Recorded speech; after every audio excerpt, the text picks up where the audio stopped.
belajar empati. Dididik anak-anak tuh. Kalau punya makanan, ajak lihat yang lapar. Kalau kasih bekal, jangan bekal buat dia saja. Ini bekal buatmu dan ini kasihkan untuk temanmu yang tidak punya bekal. Jadi anak nanti membiasakan diri, memikirkan saudara-saudaranya, teman-temannya yang tidak punya bekal. Tidak ada yang lebih pahit dari berharapnya hati kepada manusia. Allahumma aftah lana hikmataka ya Allah.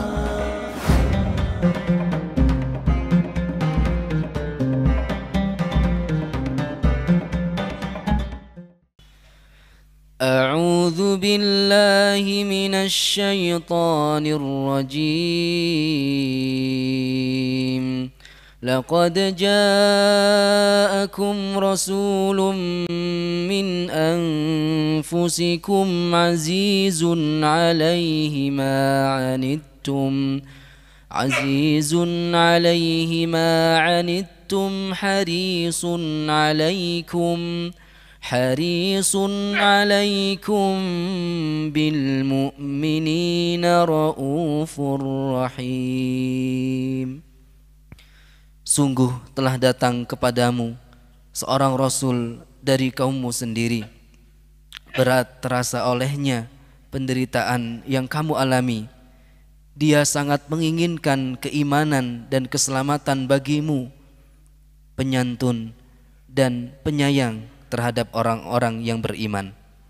Jadi ada 3 hadirin supaya hati kita punya sifat rahmat ini seperti yang dicontohkan Rasulullah SAW. Yang pertama adalah senantiasa empati, tidak hanya kepada manusia, tapi kepada seisi alam ini.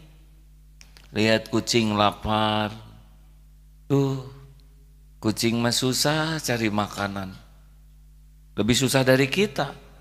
Bayangkan datang ke rumah, ambil sapu. Coba hanya sekedar asin dikit aja diancamnya dengan gagang sapu. Bayangkan kalau kita jadi kucing, gimana perasaan kita hadirin. Apalagi ayam. Ayam tuh pedih kalau ayam. Kata ayam, kamu manusia, kaum kami kamu makan. Telur kami kamu telan, induk kami kamu potong, tapi lihat kami ini melotot gitu. Pada berapa banyak sih beras yang bisa kami telan? Gak akan habis liter, benar? Lihat nyamuk, dari nadanya aja pedih. Belajar empati lihat nyamuk hadirin. Oh ini serius hadirin. Saya kalau lihat nyamuk tuh, aduh ya Allah, gimana makannya nyamuk ini. Mau makan jiwanya terancam. Berapa banyak nyamuk yang wafat sebelum berjumpa dengan rezekinya, benar? Dan matinya di tangan kita. Kalau digeprek nggak ada darahnya, belum makan. Berapa banyak nyamuk yang tewas ketika sedang makan, cepet, dan kita puas sekali melihat nyamuk gepeng kayak gitu ya. Padahal cuman berapa banyak sih nyamuk yang ngambil air darah kita, betul? Sebelum makan terancam, lagi makan terancam, selesai makan diburu hadirin. Lihat dinding merah-merah tuh. Habis makan. Saya pernah ngebayangin, kalau saya jadi nyamuk, aduh. Dan itu pembunuhannya tuh enggak, kalau duel gitu ya, 1 lawan 1 ukurannya sama masih mending. Ini nyamuk lawan tangan segede gini hadirin. Ibarat kayak rumah ini jebet begitu. Ini bukan mendramatisir ya, cuman pernah enggak sih kita memindahkan hati kita ini ke hewan? Ada yang lagi duduk nyabutin rumput ya, cepret. Itu rumput sedang bertasbih, kenapa harus dicabutin kayak gitu? Saudara mau lagi duduk cepret gitu dicabut leher. Hadirin, senang memindahkan pikiran dan perasaan untuk meraba, itu beda hidupnya dengan orang yang bebal, egois, yang hanya memikirkan dirinya sendiri. Rasulullah itu sangat berat memeraba derita orang lain. Ya, kemarin melihat tayangan Muslim di Uighur di Al Jazeera, bagaimana penderitaan mereka, siksaan-siksaan yang mereka dapatkan. Aduh, mendengarnya saja sudah, apa yang bisa dilakukan? Ya setidaknya agendakan dalam sholat, doa sesudah sholat, mendoakan mereka. Walaupun hanya seorang, tapi didengar oleh Allah doanya. Siapa tahu menyelamatkan seorang ibu dari perbuatan jelek orang-orang zalim. Siapa tahu doa kita menyelamatkan seorang anak dari perilaku keji dan didengar oleh Allah. Tidak ada yang tersembunyi. Walaupun kita sembunyi doa, tapi tidak tersembunyi bagi Allah Subhanahu wa taala. Semuanya disimak dengan baik. Dan boleh jadi doa yang tersembunyi itu yang bisa menjadi jalan keselamatan saudara kita. Kenapa bisa ngedoa? Karena empati.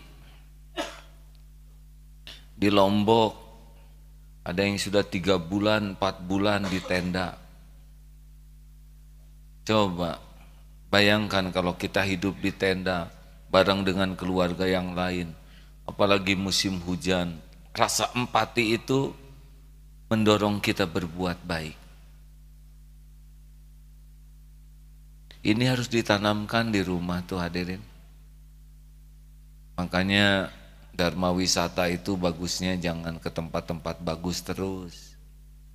Coba Dharma wisata ke ICU, ruangan di sana, aduh, nafas susah. Nanti kita jadi syukur bisa nafas enak. Lihat saudara-saudara kita di DIV. DIV itu yang difabel, tempat berkumpulnya saudara-saudara kita. Ada yang tunarungu, tunanetra, tunadaksa. Datang ke sana. Bagaimana perjuangannya untuk jalan. Ternyata pintu di rumah tuh tidak boleh salah tuh. Kalau di rumah ada tunanetra, pintu tuh harus nutup atau terbuka, tidak boleh setengah. Kalau setengah kebentur. Dan kalau memindahkan sendok harus diberitahu itu. Kalau tidak nyari dan susah. Nyari sendok tanpa pengetahuan itu. Beda dengan kita nyari sendok. Dengar cerita dari Dudu ini sahabat saya yang tunanetra, yang biasa memijat. Aduh, tidak mudah jadi tunanetra ini. Atau sekali-kali saudara turun dari sini, tutup matanya, ikat, turun sana, cari motornya. Kalau nggak ngayapak di sana hadirin. Dulu pernah santri dicoba begitu, ikat mata, di sini saja sudah pada nangis nih, di sini itu sudah nangis. Hanya nyari tangga saja dia sudah nangis. Saking susahnya nyari tangga. Kita nggak pernah memikirkan meraba derita kesulitan. Hidupnya hati itu dengan empati, dan itulah yang dicontohkan Rasulullah, setidaknya yang dapat kita pahami dari At-Taubah ayat 128. Belajar empati. Dididik anak-anak tuh. Kalau punya makanan, ajak lihat yang lapar. Kalau kasih bekal, jangan bekal buat dia saja. Ini bekal buatmu dan ini kasihkan untuk temanmu yang tidak punya bekal. Jadi anak nanti membiasakan diri memikirkan saudara-saudaranya, teman-temannya yang tidak punya bekal. Jadi kalau ngebekelin tuh jangan hanya buat anak, beritahu, cari temannya yang tidak punya uang, yang tidak bisa jajan.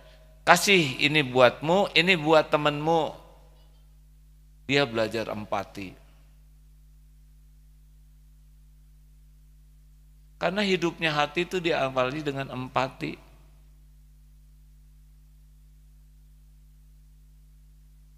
Halo? Jelas tidak nih? Kalau ada orang curhat tuh jangan dipotong. Dengarkan saja. Dan keperluan orang curhat tuh adalah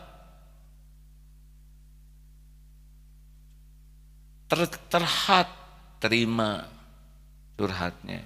Itu kita tergitu. Jangan, aduh saya itu berat, segitu aja berat.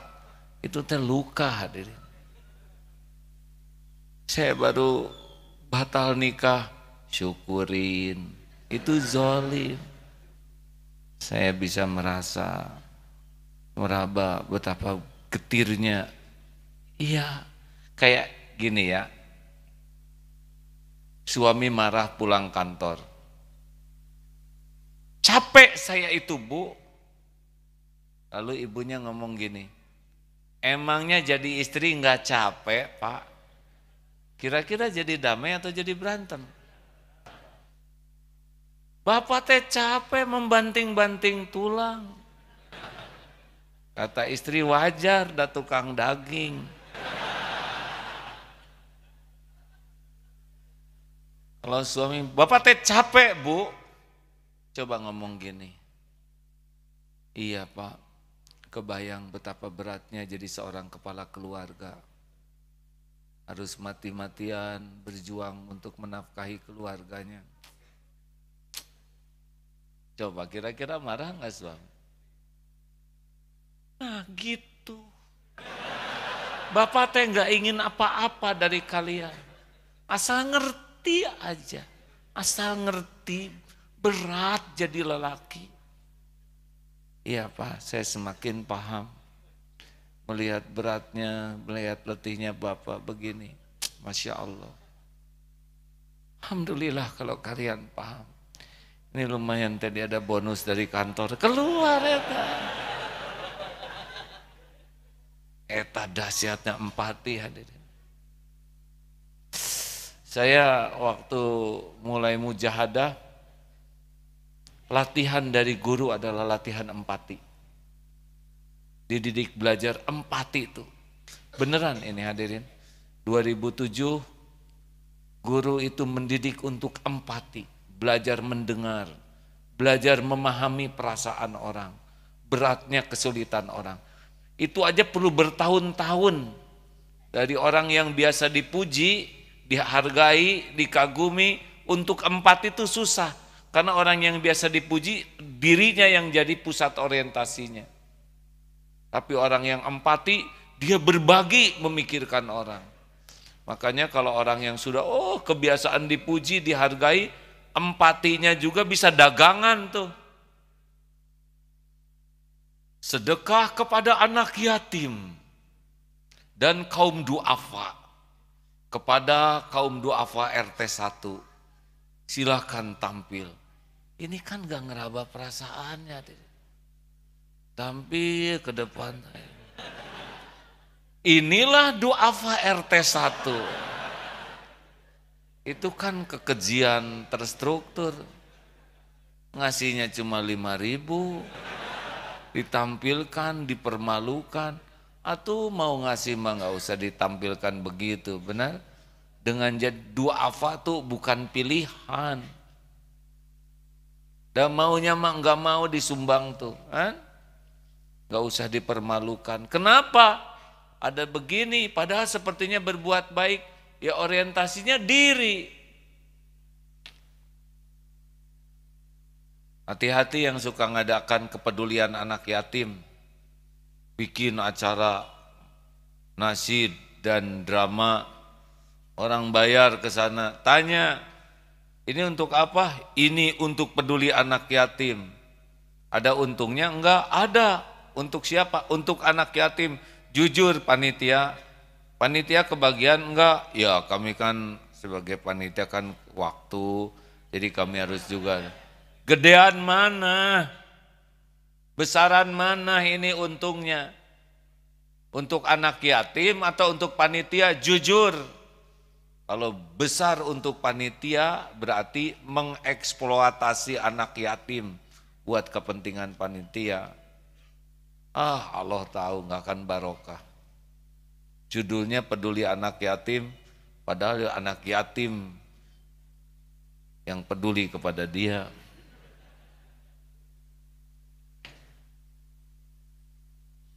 Lihat istri juga gitu. Kalau istri sudah tidak selangsing dulu, itu teh rahimnya pernah melahirkan anak-anak. Kalau sudah beda fisiknya dengan dulu, ingat, ini sudah pernah mempertaruhkan nyawa untuk anak-anak. Kita lelaki tidak mempertaruhkan nyawa seperti halnya ibu-ibu. Sudah menyusui siang dan malam. Jujur saja lelaki tidak tahan seperti wanita yang siap bangun. Wanita tuh multitasking, bisa mengerjakan beberapa pekerjaan sekaligus, beda dengan lelaki. Lelaki mah kasih fokus aja, telinganya kurang pendengaran. Benar, wanita sesibuk apapun peka. Lagi nyuci, goreng nasi, ngepel,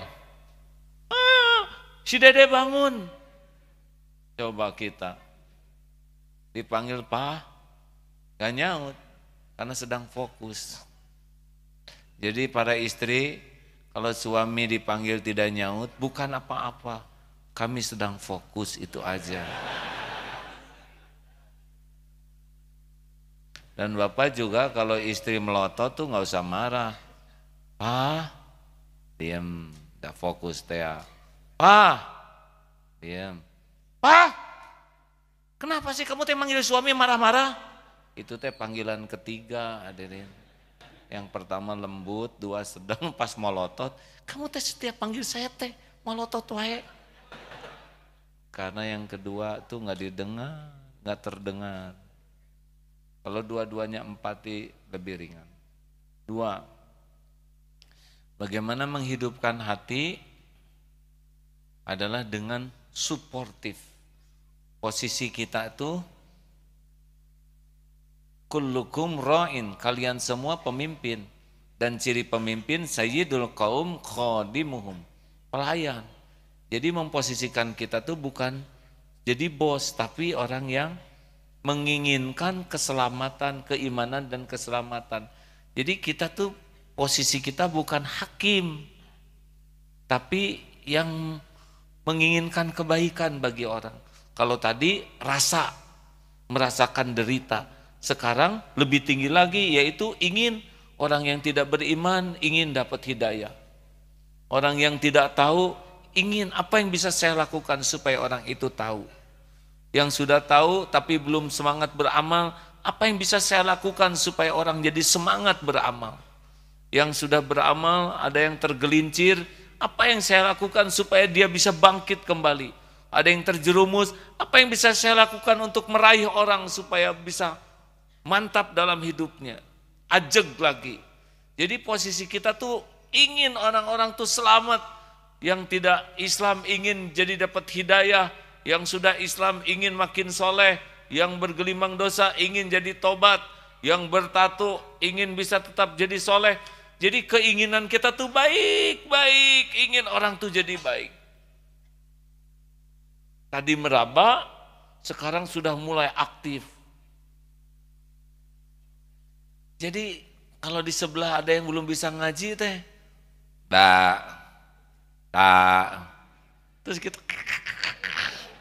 ya aki kemana wae aki, baru tahu batasa, aki umur berapa? 67. Kemana wae aki teh, ini enggak menyelesaikan masalah. Lihat Hasan Husain,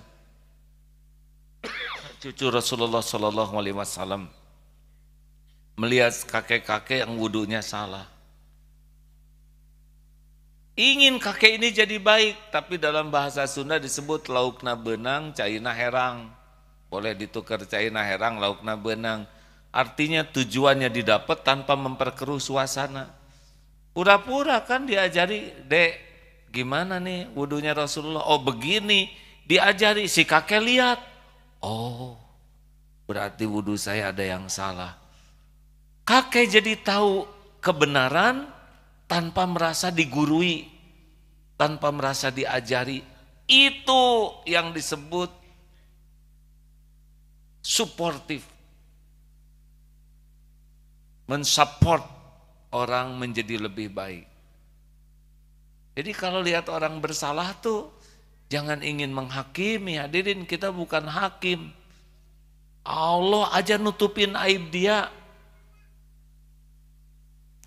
Bu, ibu, ada ibu-ibu tidak nih? Dengar lelaki jangan ikut campur ya. Bu, jujur ya, kalau ibu melakukan kesalahan, apa yang ingin ibu dapatkan dari suami? Dimarah atau dinasehati dengan lemah lembut? Yang keras bu, yang keras. Kalau mau jawab, jawab ya jelas. Dibiarkan atau dibantu diperbaiki? Dengan keras atau lemah lembut? Di depan orang atau secara pribadi?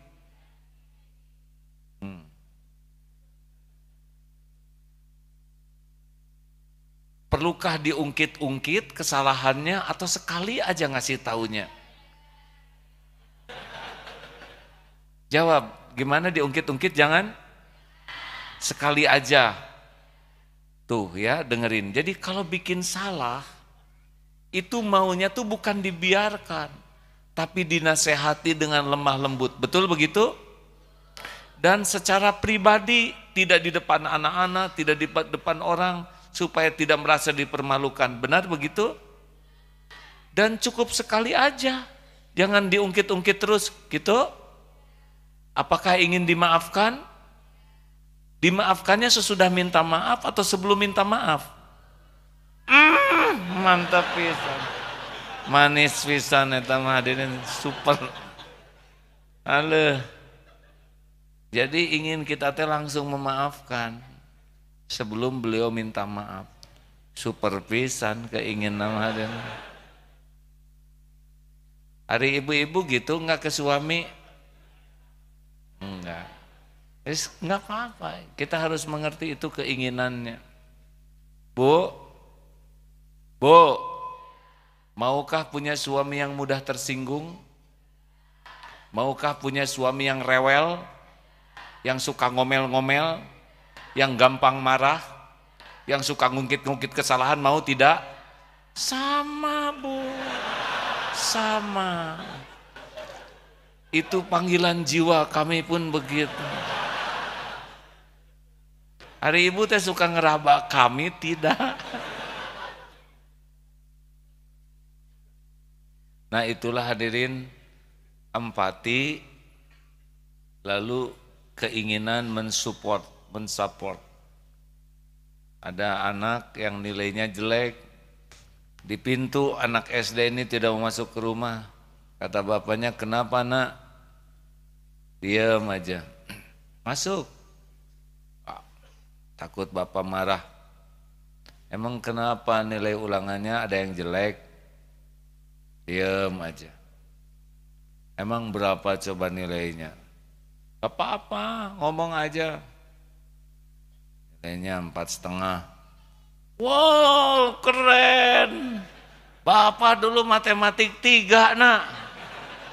Gara-gara nilainya jelek, bapak mati-matian belajar. Ujungnya bapak jadi bintang kelas. Kamu ciri-ciri mau jadi bintang kelas nih ya. Itu suportif hadirin. Aiman teh anak sahas ya ngerang.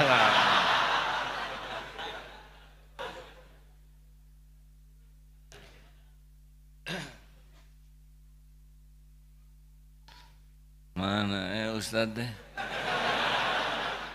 Harus empati keadaan saya nih. Saya tuh hanya pembawa acara tadinya mah. Sudah ngaplek begini.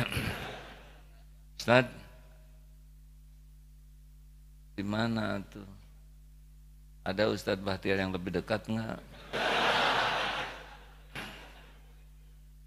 Saya sering diundang di AKL. Ustadz Bahtiar Nasir lahir 26 Juni 1967.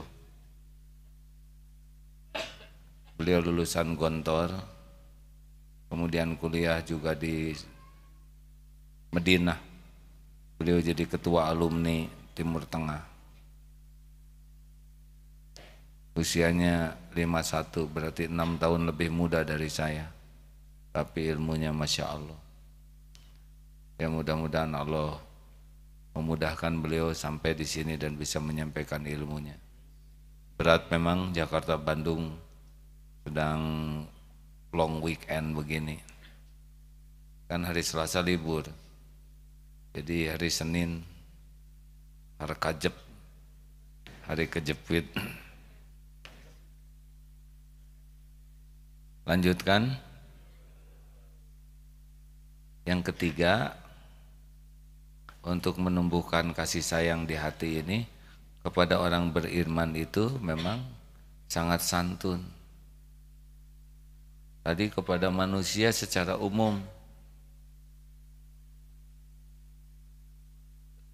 innamal mu'minuna ikhwah. Sesungguhnya orang yang beriman itu bersaudara. Harusnya kita kepada orang lain itu ingin seperti apa yang kalau kita mencintai diri kita, nah kita cintai saudara kita seperti itu. Kalau kita ingin makan enak, maka kita harus ingin juga teman-teman kita, saudara kita makan enak. Makanya kalau masak, kalau tetangga tercium bau sate, kirim itu. Kalau kita merasa sayang, jangan sampai tetangga mencium bau sate, hanya mencium baunya saja. Kita yang makan satenya, zolim itu. Karena yang tidak terpikir sate, jadi kepikir sate. Gara-gara mencium bau sate kita. Kirim. Duren. Makan duren. Tetangga cinggaloler ada.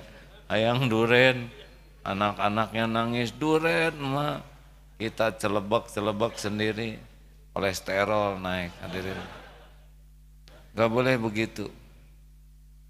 Kita harus mulai menginginkan kepada teman kita, saudara kita seiman, sebagaimana yang kita inginkan pada diri kita sendiri. Itu sayang teh begitu. Nah biasanya kita suka mendahulukan saudara. Misalkan begini, ini ada beberapa pedagang sama dagangannya, tapi adik sendiri dagang. Kira-kira kita beli ke orang lain atau ke adik? Ke adik. Mau nawar tidak? Jawab, ini adik sendiri nih yang dagang. Kan? Dasar lancek pelit, teman-teman mahal seetik tenan. Karena ada yang lebih penting dari jual beli dengan adik itu, yaitu mempererat silaturahim. Nah harusnya dengan saudara yang beriman tuh begitu. Kalau belanja tuh ya, bukan ingin kita yang untung. Ini saudara saya nih dagang tomat, paling berapa untungnya? Jangan ditawar atau kalau hanya selisih 2.000, 3.000.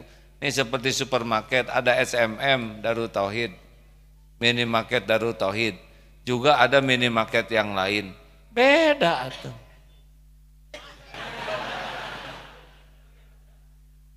Kalau ke sini insya Allah jelas. Milik pesantren dananya kemana, bukan ke pribadi.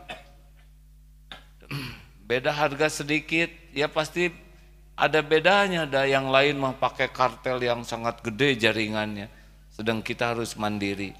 Tapi ada nilai lebihnya, insya Allah berpahala. Ini menguatkan ekonomi saudara.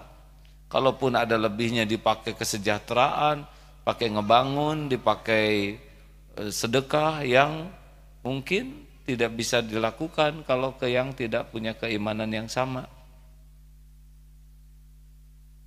Makanya jangan biasakan nawar. Kalau memang masih wajar-wajar saja. Beda 1.000, 2.000, nggak usah ditawar. Ini mah ke mall mah nggak berani nawar, tapi sama tukang sayur sampai ngajongkeng tukang sayur teh hadirin. Bayangin sayur tuh belum tentu semuanya laku, ya kan? Jualan buah-buahan saudara kita yang di pinggir jalan, gimana kalau busuk? Dia kan tanggung rugi, nggak akan semuanya laku, benar? Kenapa sih kita mikirin diri kita sendiri aja?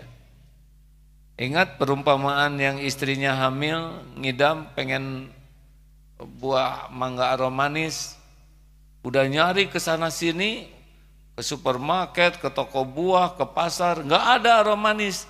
Tiba-tiba ada yang mikul mangga. Hah? Itu tukang mangga tuh.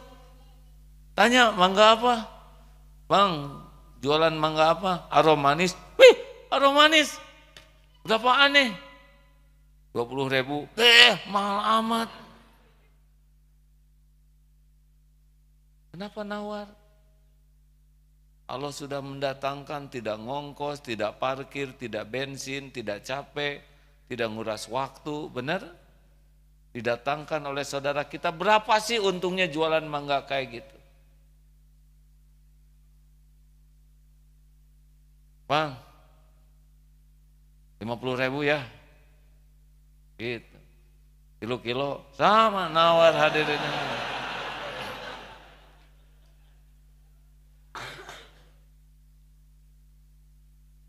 Harus ada empatinya. Tes jiwa empati saudara. Ada tukang jubleg, tahu jubleg?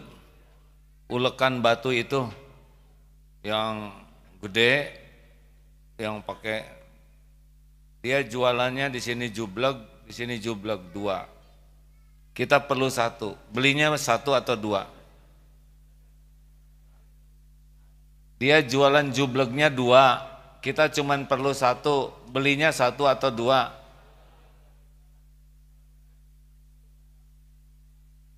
Pakai empati hadirin. Kalau kita beli 1 gimana nasib beliau, ya kan? Ditaruh di belakang ngejengkang, ditaruh di depan tengkuk. Tidak seimbang, benar? Beli 2. Kenapa? Niat meringankan bebannya, karena sulit bawa jublek 1. Atau buat siapa, A? Buat kado pernikahan. Bisa 7 turunan itu. Awet. Ini serius hadirin. Ini bukan bahan candaan tapi bahan tafakuran. Uang nanti ada lagi. Sekarang kita keluar, uang nanti ada lagi rezekinya. Rezeki mah akan ada lagi. Udah sering kita kehabisan uang, masih hidup, benar? Aduh, ini buat sedekah, buat ongkos. Masukin aja buat sedekah, lihat nyampe enggak ke rumah nanti. Sampai jam 2 ya enggak? Aduh, aing mah ongkos deh pakai sedekah. Tapi besok pagi, Kang, capek ya tadi malam. Akang mah kuat jalan. Saya tuh ingin ditemanin umroh sama yang kuat jalan. Bisa jadi umroh tah? Oh, langsung. Ini kena jalan kaki pulang dari sini. Nah, hadirin sekalian, ayo dong. Kalau kita ingin kita mendapatkan sesuatu, coba di hati kita ingin juga orang lain dapat. Mungkin tidak sama persis. Misalkan kita jajan di restoran, habis 300.000. Sisihkan juga uang yang sama. Karena banyak saudara kita yang 300.000 itu luar biasa berharganya, ya kan?